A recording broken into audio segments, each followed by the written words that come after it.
Okay, kids, you ready? The Bandits Everywhere Podcast!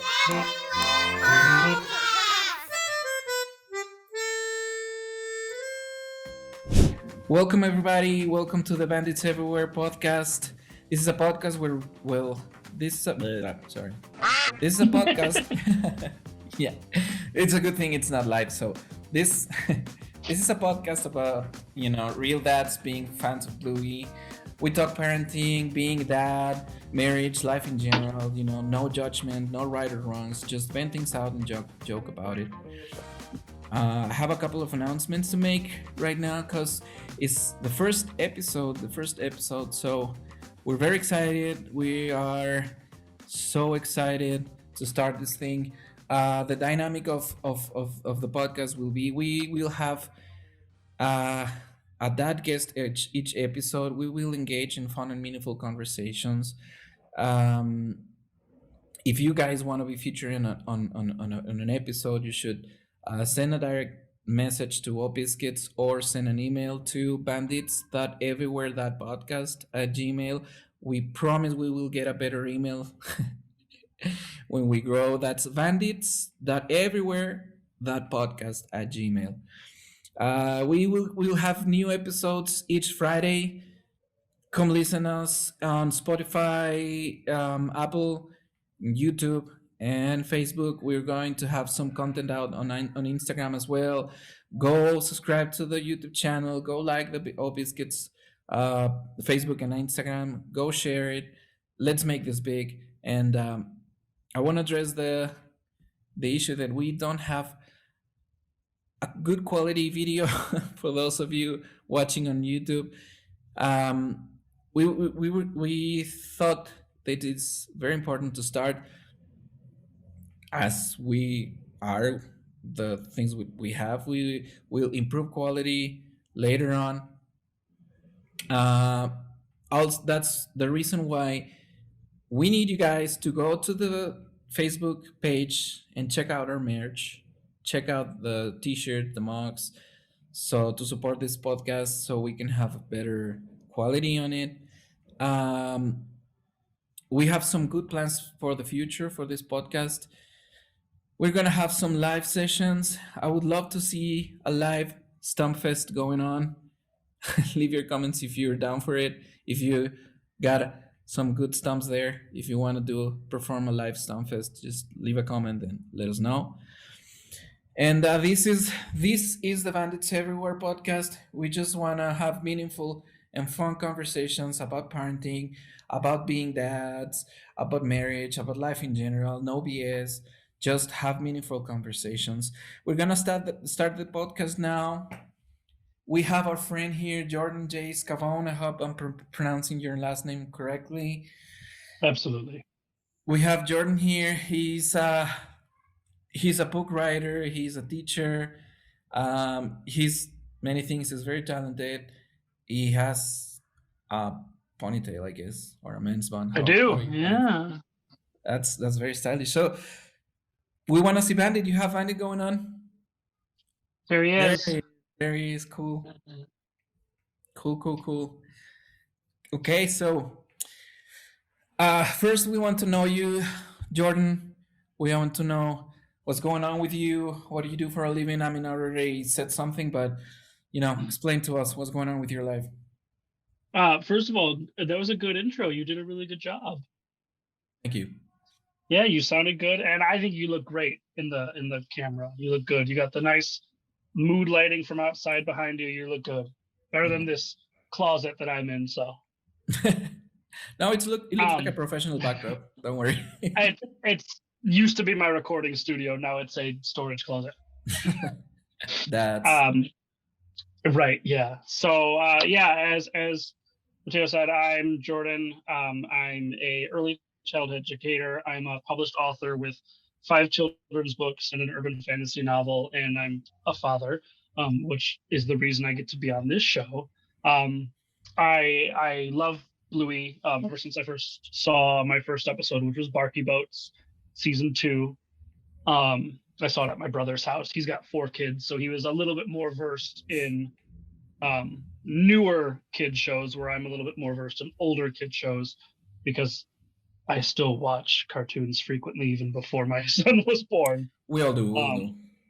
Yeah, but children's media has been huge in my entire life, really. But in undergraduate school and graduate school, I studied children's literature and film. I originally wanted to like write and produce and direct and stuff for television and animation and that sort of stuff. But I ended up looking to writing instead, and that just kind of took me down a similar but different avenue. So I find myself to be very well versed in children's media, and when it comes to this kind of show, it's just such high quality that it just pulled me in instantly. That's right. Okay, cool. So I got a couple of questions for you just to start the conversation here. What's your, I mean, that's pretty obvious. And I was struggling if I should say these questions because I don't want to sound them as cliches or something like that. But what's your favorite Bluey episode? I think my favorite's The Adventure. Season nice. 1, Bingo or Bluey and Chloe just have this awesome, fairy tale come to life adventure, and I love everything about it. The story's amazing. The 2 performances the girls put in when they're portraying different but the same characters is great. And there's so much about that episode that I really, really enjoy. With Calypso being like a close second, being an educator and watching her work, I think is fascinating. And then actually Shadowlands was my favorite episode for a long time, but it's moved down the list a little bit. Yeah, it's difficult to point out a favorite episode because they almost all of them are pretty great story-wise and animation. You know what I absolutely adore? I love the music from the show. I think the show wouldn't be the same if music was what it is. One of the things one of the moments I love about the show is when they play the Ode to Joy, when Bingo is struggling to get the water, and then this other kid, I don't remember her name, is trying to get on the thing. That's Bentley. Bentley, that's right. Yes. That when they play that song, it's not a sad moment or it's not something like that, but it brought tears to my eyes because the emotional part of it and the music was just a big part of it. And the music gets even better in season 2. I can't wait to see that. And I'm not versed in season 3 yet because it's only in Australia and I know it's online, but I'm waiting to watch it with my son, so I haven't watched it yet, but I've heard the music in season 3 is even better than the music in season 2. That's amazing. So it just seems like something that's just going to keep improving, and that makes me happy because I love music, and my son loves music. He's listened to music since before he was born, and it's still one of his big things. He knows what's good music and what's not good music, and he'll tell you if he doesn't like a song. Yeah, wait until he grows up, and let's hope he still can differentiate good music. Yeah, that's one of my fears as a father, actually, if that they grow up and like music that I know it's bad, but it's gonna be their choice. Let's leave that conversation for later. So you can get a professional musician on to talk about music. Yeah. So I was talking about my favorite moment of the show. Is your favorite moment from the show the same as your favorite episode, or do you have a favorite moment that is completely from another one? That's a really good question that I've never really thought about. I think the best moment in the show is from season 2, and it's Bandit's like brief emotional breakdown in Duck Cake. I think that's the best moment. Just like how I think, even though it's not my favorite episode, Baby Race is the best episode, season 2. My favorite moment. I think my favorite moment is just all of Muffin in Sleepover. That's when Muffin's just overtired and screaming about coconuts, right. And that I think that's the funniest episode. You know what I think? No, go ahead. I was saying if I'm in a bad mood and I need to laugh, I put that episode on and I laugh the whole time. Yeah. It's pretty funny. You know what I think about that episode? As funny as it is, when my kids are going through that, they're not funny at all. No, it's not funny when it's your own kid. No, it's not funny when it's real, because when my kids, all of them, the three of them, when they left the nap time during the day, that they just sleep during the night, it wasn't funny at all. I mean, they get pretty wild, they get pretty crazy, but I mean, that's a pretty good depiction of uh, try to find the funny thing on everything, on everything. Yeah, and Muffin's one of those characters to me, not to go off on too much of a tangent. Muffin's a great character because she's not my daughter. Yeah. I wouldn't want Muffin to be my daughter, but I love watching Muffin. Yeah, but it is too funny. It is that episode is that part of the episode is actually Yeah. too funny. So great. Now I'm gonna be asking you a couple of things related more, to you and your profession. Cool. So how has Bluey impacted your work and your life professionally? So like I said, I'm an early childhood educator. So I teach newborns to 3-year-olds in my classroom. And a lot, very similar to Bluey's classroom, we're a play-based curriculum. So we're not a Steiner Waldorf school like Bluey's is, but we have similar overlapping concepts and educational strategies. So getting to watch something like the Calypso episode, or really an episode where they're at school, but especially the one that focuses on Calypso and her style of teaching, it's so fascinating to watch this being played out in a television show, and seeing education and education styles being treated so positively.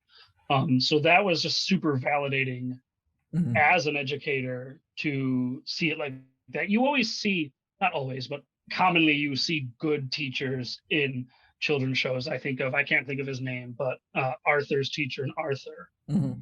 He's always been held in high regard as like, he's just a good character and he's really interesting.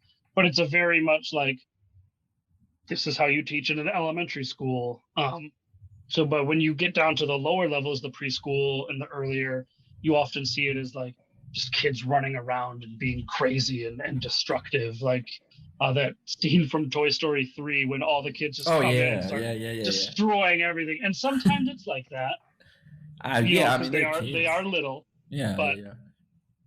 to see this play-based curriculum and this open form preschool type classroom, and seeing it treated with such respect was so nice. Yeah. It was just nice to see, and it made me, one, feel like I was doing a good job. It also showed me how much care the showrunners and the creator of the show and the writers and the whole Mhm. staff have for education. I see you're wearing your Aragon's ring. Dope. Yes, this is my new. I just got it today. It's my new. It's Aragorn's ring. It has become my new wedding band. I'm also wearing my I Teach Wild Things shirt. So I'm in full teacher mode today. Yeah, that movie scares me. I don't know why. Where the Wild Things are. Is that's from Where the Wild Things are, right? Yeah. So it's this design is based on the book, but I liked the movie. A lot of people didn't. I mean the illustrations from the book, both, and the movie. I don't know why that type of drawings. I don't know, scares me. I don't know why, but anyway. Fun children's lit fact. All of the Wild Things are inspired by Marie Sendek's aunts and uncles and cousins. Yeah, I mean, I forgot the name of the author of Alice in Wonderland. Lewis Carroll. Lewis Carroll, that's right. He was inspired by his was daughter. No, wasn't daughter. It was her. They were basically like kids that he. I know that story too. They were basically kids that he like worked for and he tutored. They were just like a rich family's kid. So is it true that he was sick and was hallucinating when he saw this? Because I read about It, that, and but I don't know. there's a lot of things. There was also talk that maybe he was very inappropriate with the girl who was the Yeah, last I read analyst, that. and yeah, it's. I'm just glad that he's not around anymore. I guess because it would be hard to justify being a fan based on all the stories that have come out. So yeah. So do you Anywho, any? Yeah, that's right. The word you're looking for is anyway. yes.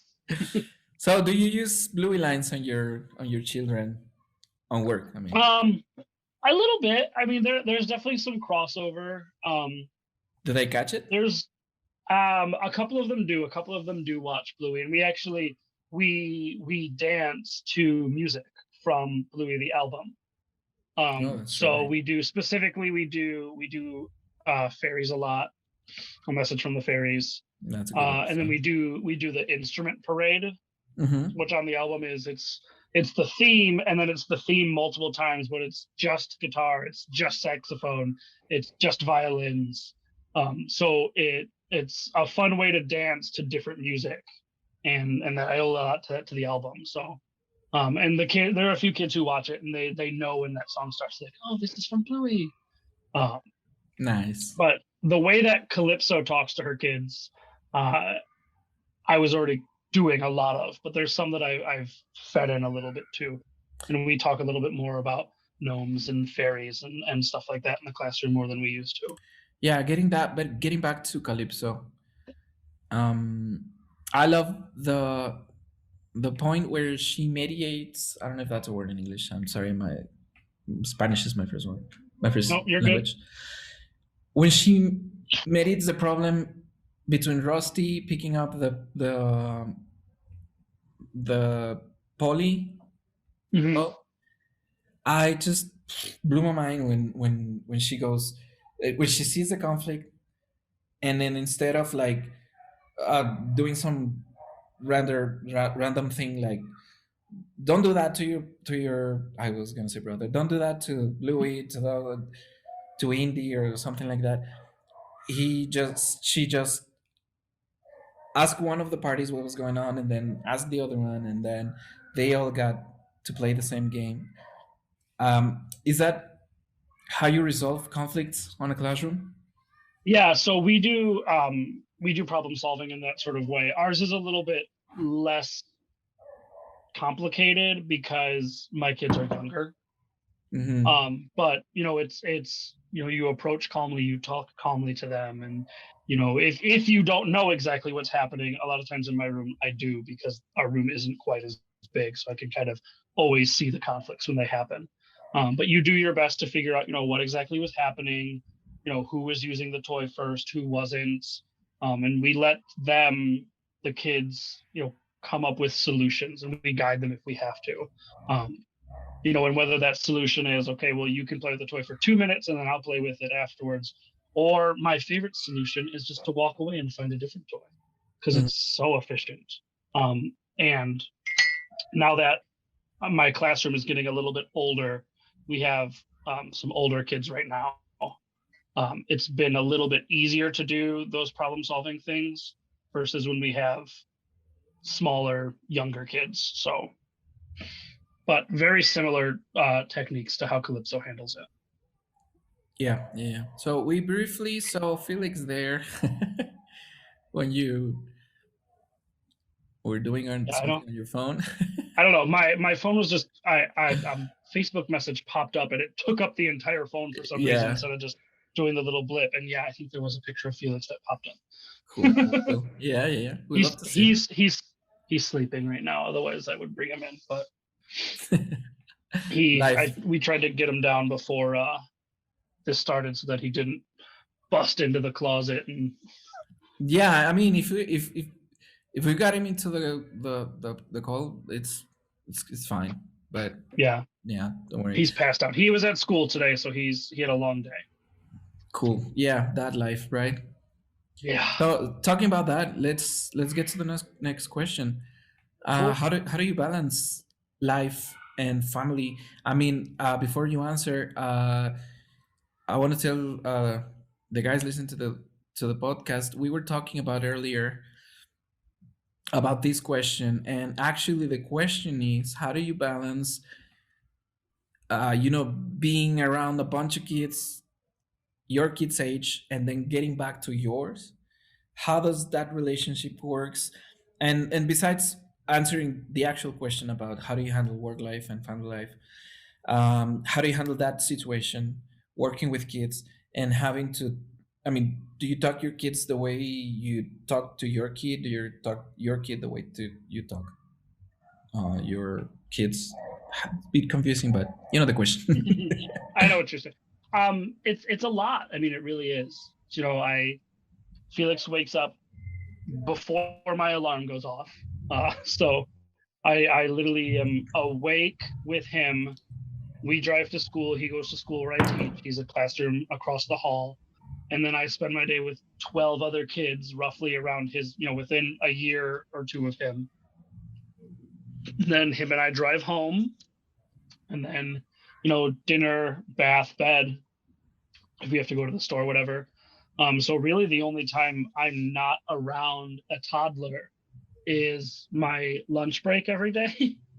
And then, once he's asleep and I could do something like this, or, I get to play video games for an hour, or I get to watch a movie with my wife. Yeah. And so, I mean, 80% to 80 to 90% of the time I'm awake, I'm around a toddler. And sometimes I'm around 12 at once. So it is a lot. Sounds difficult. Yeah, it's a lot. I mean, it's a lot of controlling yourself. I mean, it's hard when you have so many small emotions coming at you, small big emotions really, and then you have to, you have to talk through with kids constantly. And when it's your own kids, it's stressful enough. If they're upset and you're trying to figure out what's wrong, or if they want a goldfish and not a graham cracker or something like that. But when you have 12 of them, and I have other teachers in my classroom, so it's not 12 all at once. I mean, it's 4 to 6 usually, depending on who's interacting with who. But I mean, it's a lot, and it's, to stay calm and to stay relaxed it's not easy. And that carries into when I'm home. I get more, not as much now because I've adjusted, but I would say within the first like 6 to 8 months, it was, there'd be times it's like 3 a.m. and I had just gotten to sleep, and I know that I need to get up by 6. And yeah, I know. Felix wakes up, and I'm just done with things. I know. Now that he's older and sleeping better, that's gotten a lot easier. But there were some times, when him and I would get into it pretty much, and it really affected me in terms of, I've struggled with depression in the past and things like that, and it would trigger it because I know that it was not his fault. He's learning how to be a thing. He's learning how to exist and that sort of stuff. And it technically wasn't my fault either, but it was more so my fault for not handling it quite as well. Yeah, we like to talk about this with my kids. It's not fault, it's, responsibility. It's not his fault and it's not his responsibility, but it's us as dads. That's like Yeah. the worst. That's like the worst feeling. I mean, just the other day, my oldest one, he's close to 5, 1 month actually, close to 5. Wow. And I'm a very patient guy. I mean, I don't usually uh, go, rage mode and stuff like that. But now that I have kids, I mean, it's pretty stressful. And we got COVID last week, and we have been locked down for 2 weeks now, and I think it's one more to go. So emotions are, sky high. So just the other day, I had to, correct him. I mean, it's a difficult topic as well, but it's life. It's the worst feeling, like doing something and crossing, maybe crossing the line. No violence and stuff, but it. We were just building a desk. I love. I like woodworking, and me and my kids were doing this thing, and I snapped and I yelled at them, and it's like the worst feeling to uh get back to him and talk to him about what he did, but you have all this guilt about have done that, you know. So I only have three. I imagine having like 12 or something like that, and then getting back to your kid, and he expects you to be a loving dad and stuff like that. So I understand. I understand it has to be difficult. That Yeah. I saw a post the other day on Facebook, and it was like, I don't remember the exact wording, so I'll paraphrase, but it was something along the lines of, ask for a do-over in a situation like that. Especially once your kid's a little bit older, and it can go both ways. I which I think is cool. And I read it. It was like, if your kid does something and they don't listen and it upsets you when you shout at them, catch yourself, apologize, and be like, sorry, I yelled. mm-hmm. Can we try Mm-hmm. that conversation again? Can we start over? And I think that's something that, as adults, we should be allowed to do, even when it comes to other adults.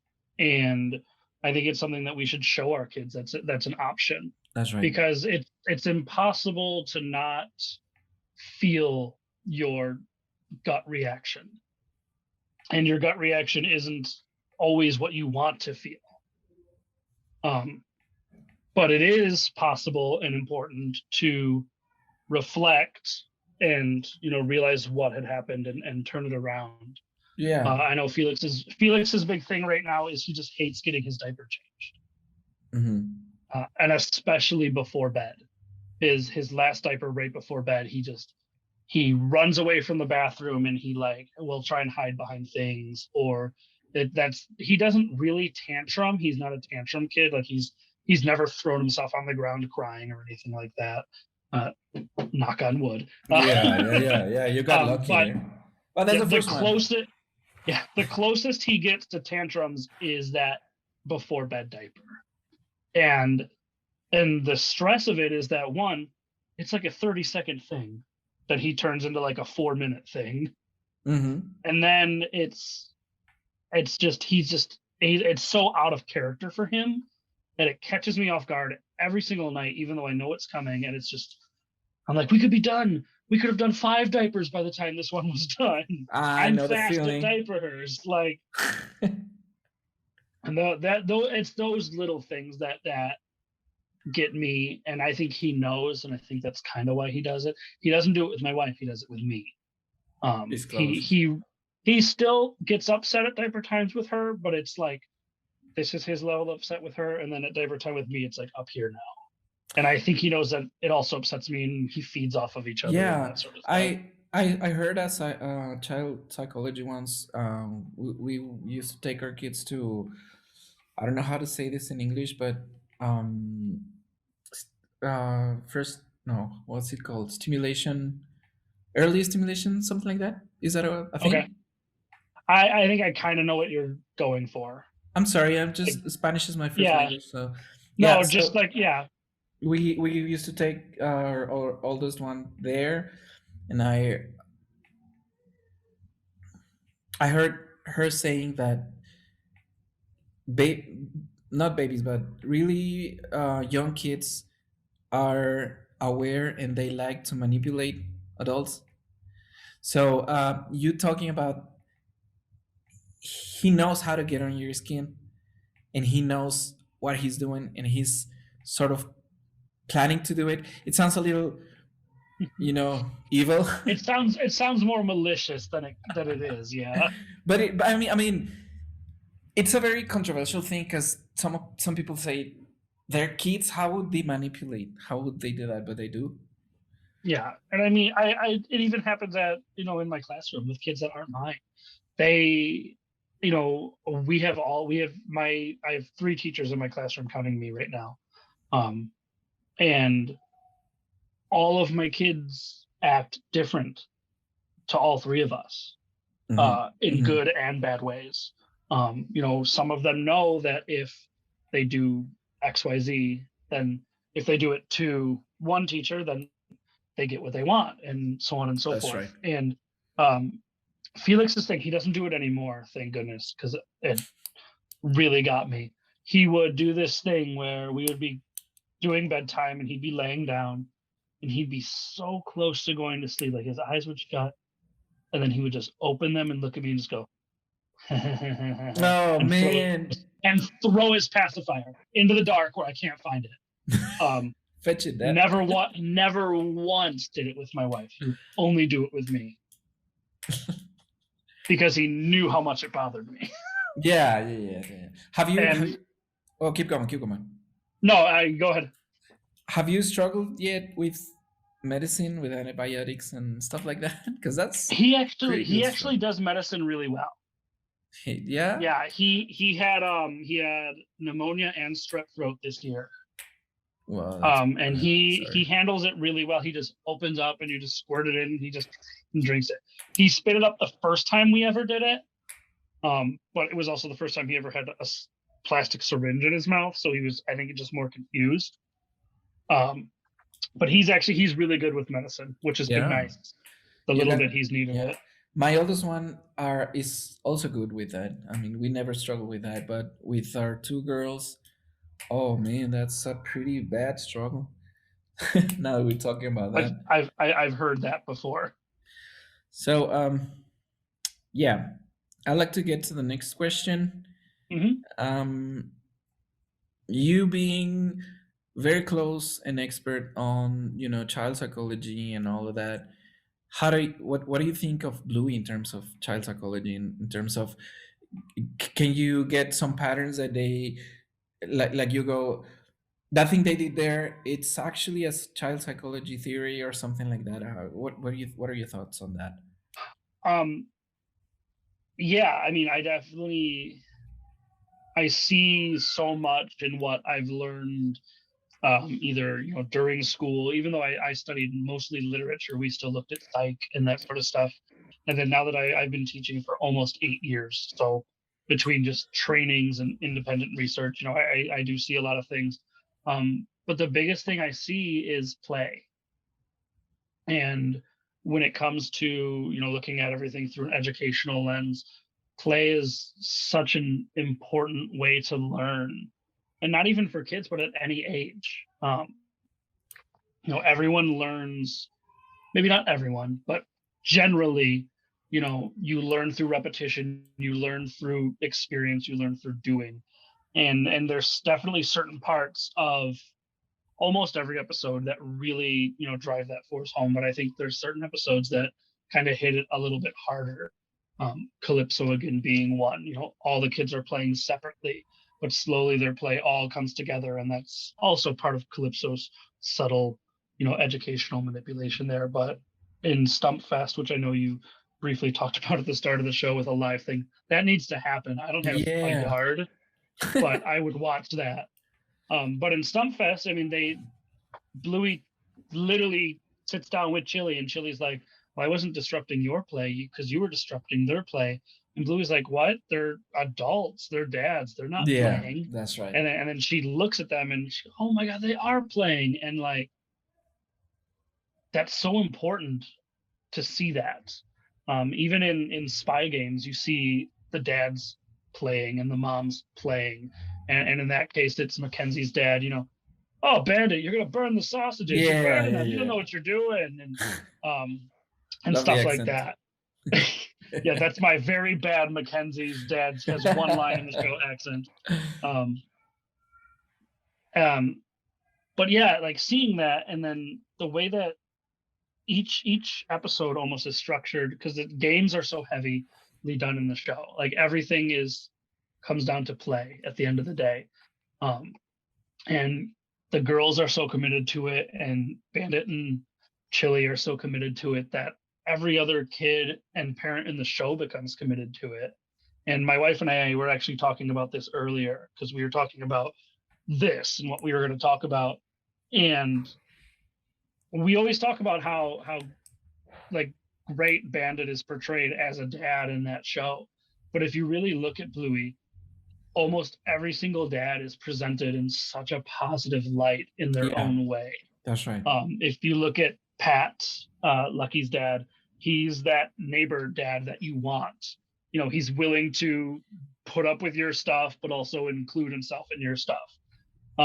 Stripe is comparison to Bandit, Stripe's a little bit, more give you everything you want, dad, but he does what he needs to when he needs to do it.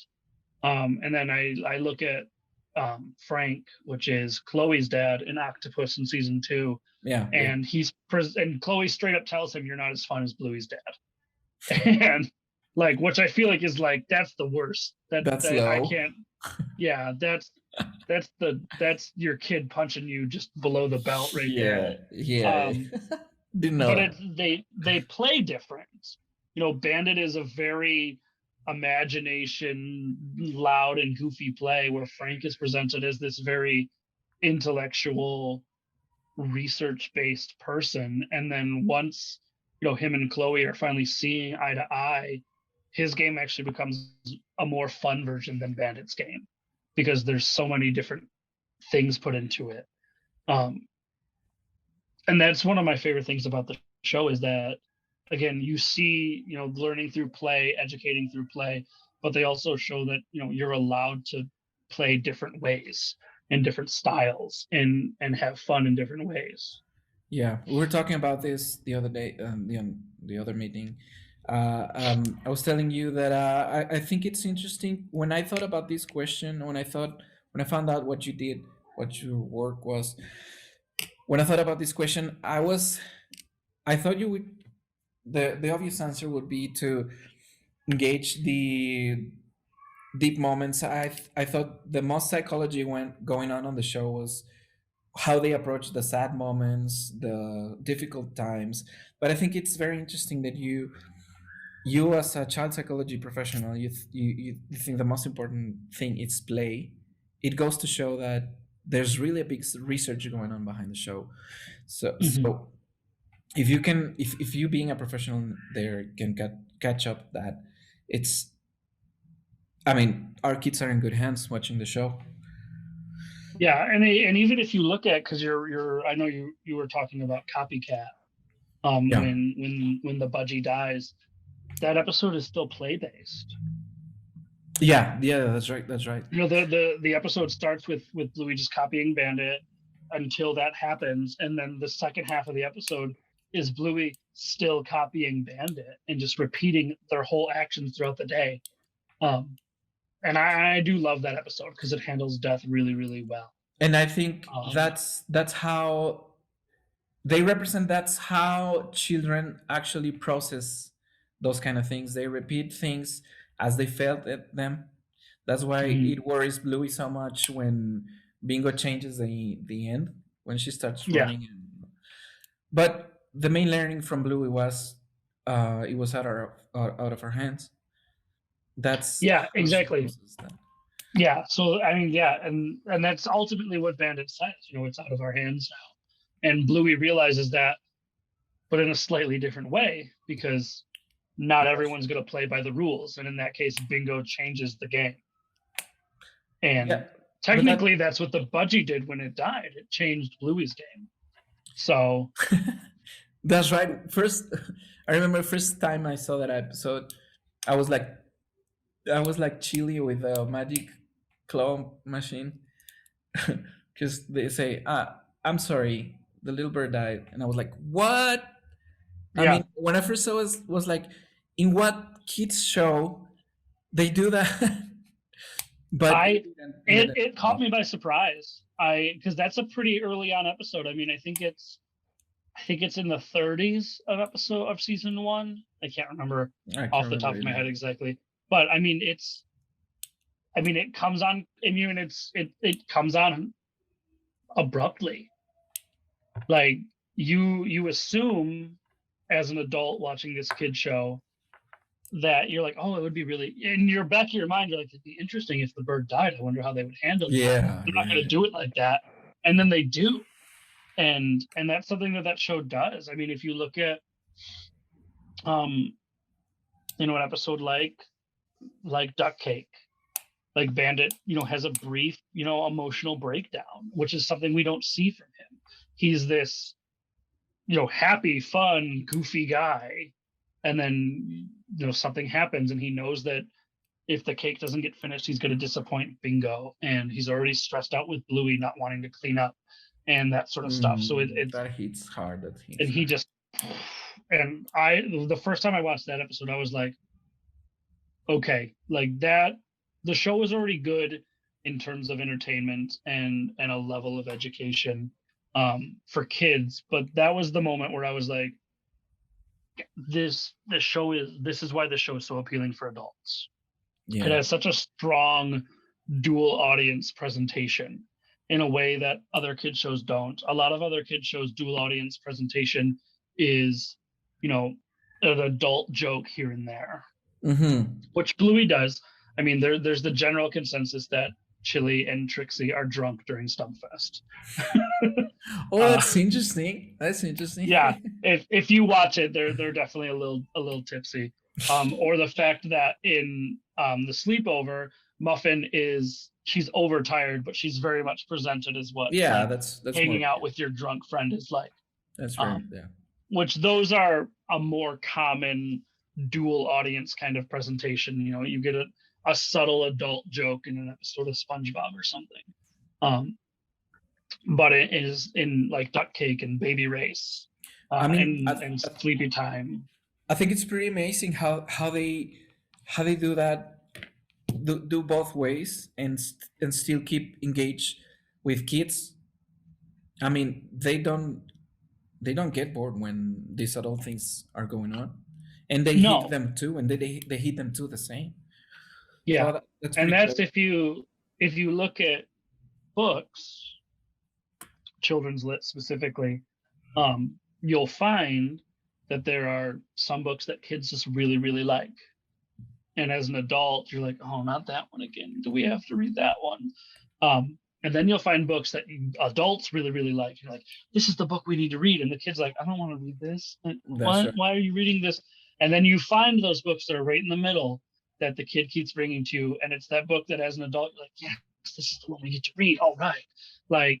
And those are the kind of books that I think, as someone very experienced in children's literature, are the books that you want in your house. In the same sense, that's why I think this is the show that you want your kids to be watching. If you are letting your kids watch something, if your kids feel the desire to watch something, to me, this is one of those shows that needs to be on. Because again, it keeps, I wouldn't say keeps, it holds attention for parents. It makes parents interested. Parents want to watch the show. Kids want to watch the show, and they get to bond over it and things like that. It's not like Peppa, where I don't think I know a single adult who actually enjoys Peppa Pig. Yeah. They probably exist. No, my kids either. They don't like that. Yeah.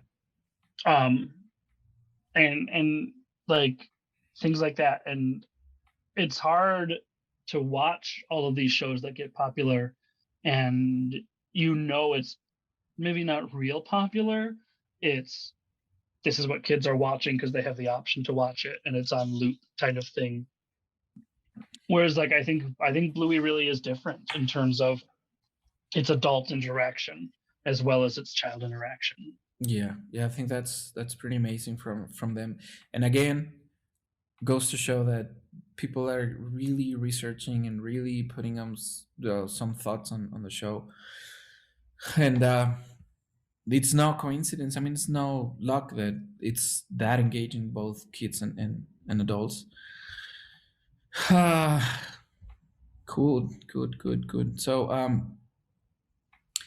I was actually planning to get past these question parts at the middle of the show. We were going on for 47 minutes now. So that's cool. I'm a talker. That's my doing. Yeah, don't worry. We can go longer, and maybe we can cut some parts out. I wouldn't want to, but yeah, let's go longer.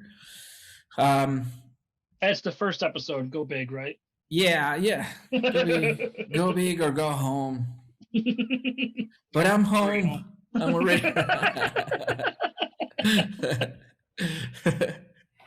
That's right. So we still got a story we want to hear from you. That was supposed to bring a conversation to the podcast, but we haven't stopped making good conversations. So let's talk about one more question, and then let's jump to a story about Yep. you being a dad. Um, you being a teacher, it's actually two question, one question sort of Mm. thing. Did you have a calypso back when you were Bluey's age, and would you want to be a calypso for the kids that you have? Um, yes, to both technically, but not really when I was Bluey's age. I don't really remember much pre fourth grade in terms of like a teacher standout moment. I remember them, but only from like because I like still have my old yearbooks. I'm like, oh yeah, that teacher was my teacher. But my fourth grade teacher, who was my first male teacher, which as a kid I didn't realize how cool that was that I actually had like a male teacher in elementary school. Because it's, I mean, there I'm one of the only male teachers in the company that I work for. And we have 70 plus staff, I think, between all the different childcare centers. But he was the one who really started my interest in books, story wise. I always liked books because I love looking at the pictures, or I always liked animal books because again I like looking at the pictures. But he was the one who really like kind of started my like into more stories. And he, as like a class long-term project, he read us the first three Harry Potter books, when only three were out. So it was before they even came out. And then I got the fourth one on my own and that sort of stuff. Um, but as far as like age-wise goes, that would be my youngest. And then throughout, high school and college and stuff, there were others, who really, especially when it comes to writing and literature, that really kind of pushed that forward. So there's at least three or four literature teachers, English teachers, who, if I didn't have, my book, I probably wouldn't have written books, unpublished books. That's right. So I like to tell them that every so often. So do you think you're getting to be someone's calypso right now? I would like that. I don't know if I'll ever know because my kids are so young. Yeah. There's still some of my kids who have gone on to like kindergarten and stuff.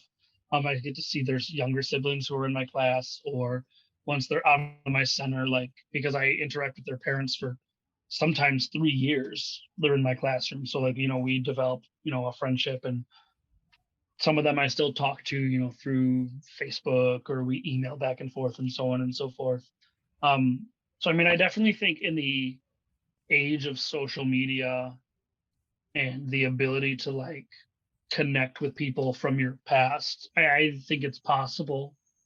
I would definitely like it to be possible. Because you already have some, like, I mean, you're talking about that, but you already have some students that are grown up. I mean, how many years did you said you were? This will be the start of my 8th year. So yeah, my first few kids are, 10, 11, 12, some of them. Do you And actually do you see or hear some of them from some of them? I think the oldest one that I've heard from their family recently, he's 8 or 9 now. And their parents remember me. Yeah. Which I think is a good sign.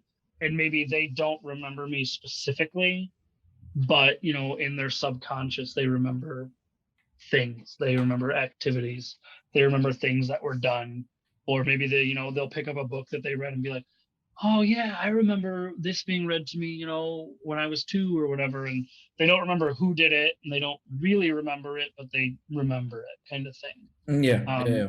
And I like, I mean, call it a little, what's the word I'm looking for? Egotistical, maybe. I like to think Not of at that. all. Yeah. I like to think that I've left that impression on them. I've been doing it long enough that it may be at least one of them. But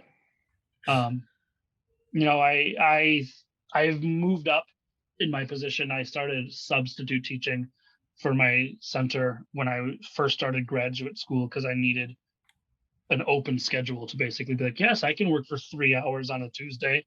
And then I've moved up through every position, so I must be doing something right. That's right. That's right. So yes, I like to think that I am, or I have, or I will. I can't confirm it, but I'm pretty sure. I'm pretty sure because, I mean, we have talked for an hour now, and then another hour the other day, and I can tell. I can tell, man. Guys like you are, stand out, man. You're a pretty cool dude. And appreciate it. I'm pretty sure. I'm pretty sure you'll be remembered by a lot of kids. And I think you're pretty young. You're still pretty young. I mean, there are still lots of kids that will pass your classroom. So, and I think when you got a connection with one kid. I think you can tell there's a special connection between you and so yeah. I think I'm pretty sure you'll be someone's inspiration teacher. And let's let's uh let's hear one of your stories about being a dad. Let's talk about that. And I hope that all of the dads in the group can relate to that. We are all learning. We are Yeah. all trying to be the better dad we can. So no judgments, no BS, no none of that. Just tell us a story about you being a dad, and so we can learn from it. Let's see. I'll do a short one and then maybe a medium one. That's right. My Go short for one it. just because I think it's super fun. Because of my work background, I got to teach my wife how to change diapers, Yeah. which is usually the opposite. um, so I've always thought that was fun. And she also thinks it's funny. So it's why I'm okay with telling it because it doesn't like offend her or anything. She thinks it's interesting. Because I have that background, and I know how to do all those things. I know how, feeding techniques in terms of like, That's difficult. That's difficult when when you know nothing about that. I mean, we struggle with uh feeding techniques and stuff. So yeah. cool. So like I knew how to warm up a bottle. I knew how to mix formula. Felix was a formula baby. He wouldn't latch. He just did not like it. So he was bottle fed from day one. Hmm. Um, so I knew how to mix formula. I knew how to warm up bottles.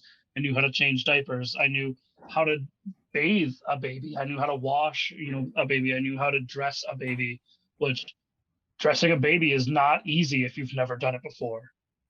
They're floppy little squids when you try and dress them. Like trying to get their arm to go through a sleeve. It's like trying to fit. It's like threading a needle. You literally Like it, feel like you're gonna break one finger. yeah, they're so, and they're not as fragile as they're like made out to be. They are extremely fragile, but they're also made of rubber. Yeah. And the amount of times I've seen kids fall, and I can't believe they didn't just break their neck. Yeah, their bones are One of my actually. kids, yeah, one of my toddlers last week, to not go too off topic, she's been really into somersaults in the classroom. And we have these wooden blocks that are covered in carpet and designed for them to climb and jump on. And one of them's probably, about that big. And she goes, I'm a somersault off of it. And I'm like, cool, if you feel comfortable trying to do that. Because I know her and I know that she's not going to do something if she doesn't think she can do it. Yeah. She's very much like that. So she stands up there and just goes, ducks down like she's going to get ready for a somersault. And I'm thinking she's going to like flip and fall onto her bottom. She doesn't. She just falls onto her face. And Really? she was totally fine. Like she got up and she goes, that didn't work. And I go, no, it didn't. What would you? And I was like, it didn't work. How do you want to try it again? And she goes, I'll try it like this. And she climbed up. And the second time she jumped off, then ducked, then somersaulted. And she was like, and she got up and she goes, that worked. And then she did that again. And you never know what they're gonna do, and it's great. That's part of why I like teaching too. And then let's see another dad story. It's one of those things where I know I don't want to say more than your average dad. What you But do, I given mean. but I kind of do, yeah. Yeah, like So like we're what? talking. Sorry, we were talking about this before your story. We were talking about this. I called you a professional dad before being a dad, and I think that's Yeah, very good. And I think it's a good way of describing what you are, what you were. So yeah. sorry about Um, that. Keep going. no, you're good. I really like that phrasing. I want to use it on my. I'm going to use it at some point in a bio somewhere or something. Absolutely. Maybe I'll use it in my work bio. Um, but I like those moments where I kind of get to show off my knowledge of kids and that That sort of skills. stuff. That skills. That's Yeah, and so like I was at the store one day with Felix. He was little. He was still in like he wasn't sitting yet, so he was still like in the car seat in the shopping cart as opposed to like sitting in the shopping cart. And I'm in like the baby food aisle and I'm looking at stuff and I know what I'm looking for. They just were out of the specific like jar food that he wanted or something. So I was picking up different ones and comparing them. And this woman walks up and she was very much a mom. I think she had a shirt that said like mom something on it. And I know she was just trying to be helpful, but she looked at him and then looked at what I was holding. And Felix is big, so it's kind of he gets mistaken for his age a lot. Mhm. He's 19 months and he's often mistaken for being almost 3. Oh Uh, wow. he's 31 pounds and almost 3 feet. He's very big. But I was like holding like a newborn to 3-month thing because I think he was 3 months ish. But he looked like a 6-month-old. Like he looked like he should be having like the early sitter food. And she was just like, just so you know, like he needs to be eating this because he's almost 6 months old. And I was like, well, he's 3 months old and he's not sitting yet. And he does eat it. And like, Yeah. part of me was like, yes, I'm the dad shopping, but guess what? I know what I'm doing. And I look back, I don't get those as much now, because he's bigger and he interacts more. But I like those moments where I get to kind of counter when people are kind of being snooty towards me because they think I don't know what I'm doing. Yeah. And my biggest pet peeve in the world is when people go, "Oh, you're babysitting the kid today?" Because I'm a dad, and I'm like, "No, I'm caring for him. He's mine." Yeah. Like, Yeah. What's with um, yeah. it's literally one of my biggest pet peeves. I'll call out anybody for it when they say, "Oh yeah, dad's babysitting today," and I go, "I hope not. I hope he's just caring for his child and things like that." Yeah. But then we also him and I went to one of those indoor climbing structure things, and he was the youngest one there, but he wanted to be on the big stuff because he's big. And I was up there with him and I'm like boosting him up and we're going down the slide together and I'm flipping over things on the mats. And, after like 20-25 minutes, my brain was like, "I'm the only one up here doing stuff with their kid. Everyone else is just watching." Yeah. And, a part of me is like, am I doing this wrong? And then, the other part of me is like, no, you should be playing with him because you're having fun and he's having fun. Yeah, that's right. And then I'm like, and that's what Bandit would be doing. But those parents aren't doing anything wrong either. That's maybe the guy down there who's not flipping up in there, has an old back issue that he can't do that sort of thing. Yeah, like we said, No, no judgment on this, yeah. on everything. There's a part of me that feels good because I'm doing those things, and I know that my kid's having fun with me, and in that specific instance, there was another kid who wanted to play with us too, and I was like, yeah, cool, like then you guys can play, and I can kind of take a half break and that sort of stuff, and it feels nice to be able to do all those things and to know all those things. But it doesn't. I mean, I don't take away from dads who don't and who are learning. Um, that's one of my favorite things too, especially when I get a new family into my center and into my classroom, and they're like a first time dad, and they come in with their 3-month old, and he's just, here she is, and he doesn't like barely knows how to hold her, and he's like, there's 4 bottles, I think, and I don't know how much is in there, and he isn't there yet. He's still getting there, and then by the time she's 9 months, he's like, here she is. Here's the 4 bottles, extra close. I remembered this, and like, Hey, and then that's- and then there are 2, and it's like the second one's coming. We're ready, and like, I love watching that. I love watching that too, and it's such a cool thing. We have to make a video about that. First, that's getting to classroom, and then more experience. That would be fun. Right? Yeah. It's just, I mean, they always, it's just like people always say, like, you're not as cautious with your second kid and that sort of stuff. Yeah.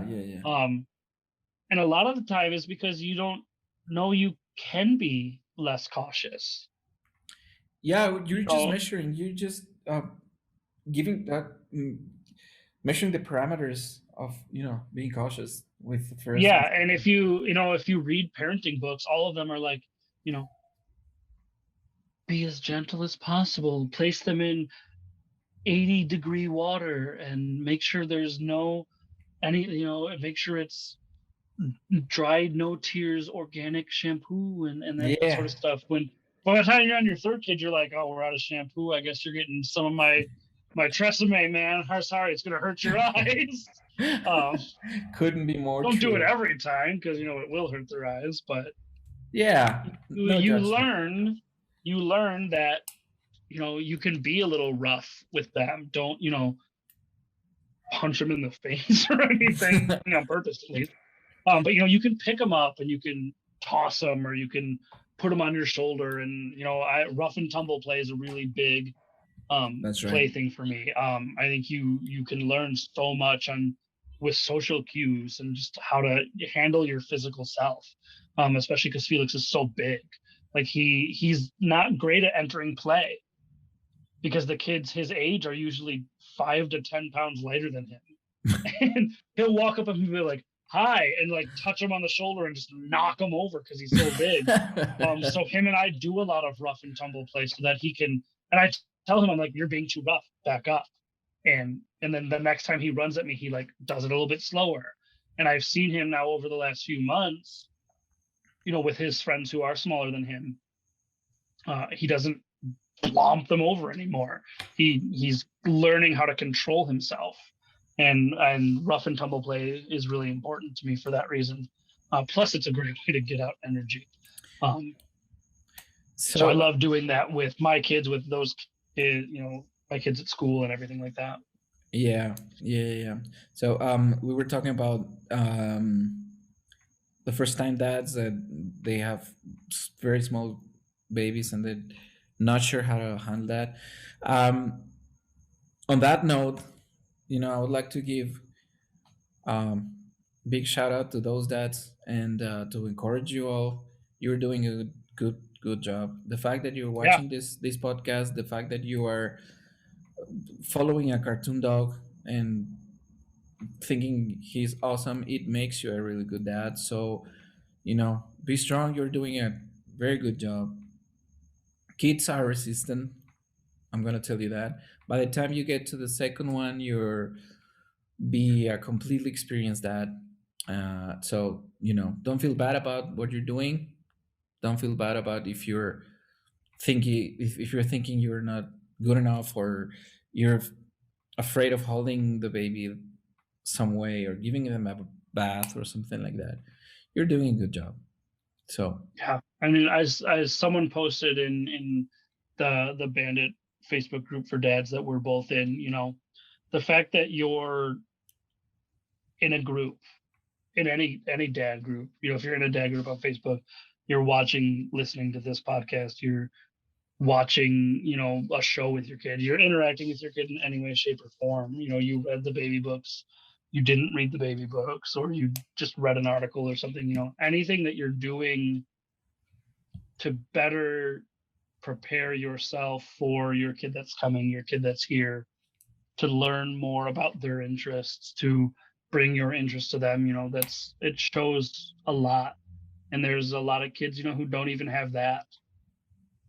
Yeah. So I truly think any level of not just dad, parent in general, who's actively attempting to, in any way, shape, or form, be better for their kids on behalf of their kids in regards to their kids is that they're doing the right thing. Yeah, like Jordan Peterson says, if you are a little better than yesterday, you are improving. I mean, if even if it's just a little.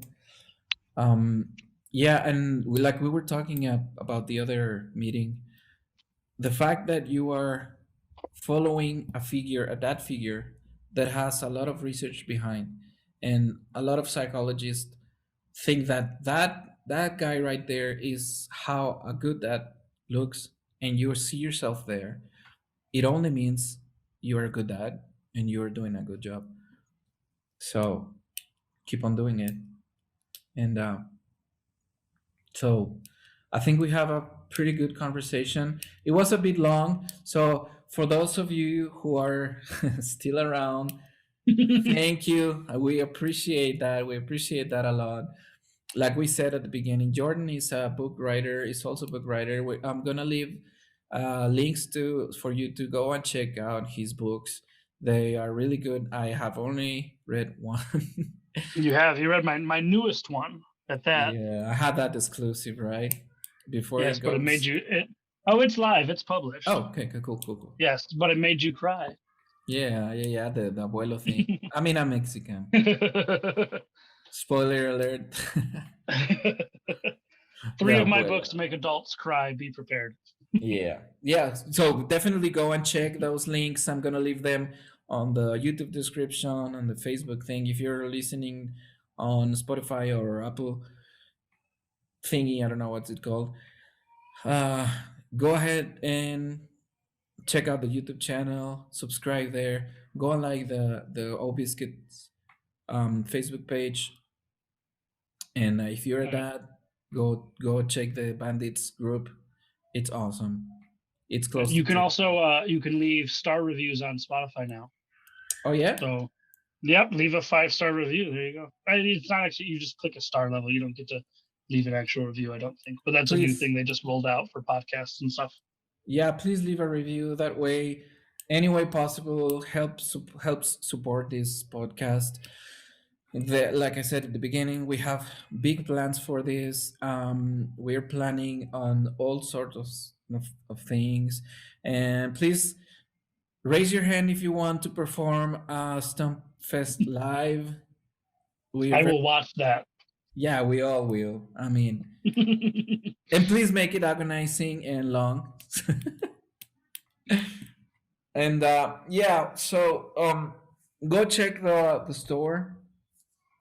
I'm planning on adding new designs based on the conversations we are having here. Some good quotes will be on your mug. Mine says only coffee. Well, I don't have coffee in here. It's a gross thing called atole. I don't know if you know it. I had my hot chocolate before we started. This is my Papa Bear mug. Cool. Yes. You were showing off yours. I wanted to show off my mug. Yeah, that's a flower pot. So that was a flower pot. Mine was a mug. So yeah, good talk. Thank you, Jordan. Thank you. Thank you. I appreciate this. So it was a pretty good conversation. Please leave us a comment. What was your best part? What's your favorite episode or Bluey episode? What's your favorite moment? Let us know. And that's it for the Bandits Everywhere podcast first episode. Thank you, Jordan, for being here. Let's have you on another episode for sure. There are a lot of topics that we didn't cover. And thank you all for being here. We'll see you next Friday. And please be better. you. Oh man, sorry about that glitch. Uh, be the best dad you can. Keep watching Bandit, and we'll see you on the next episode.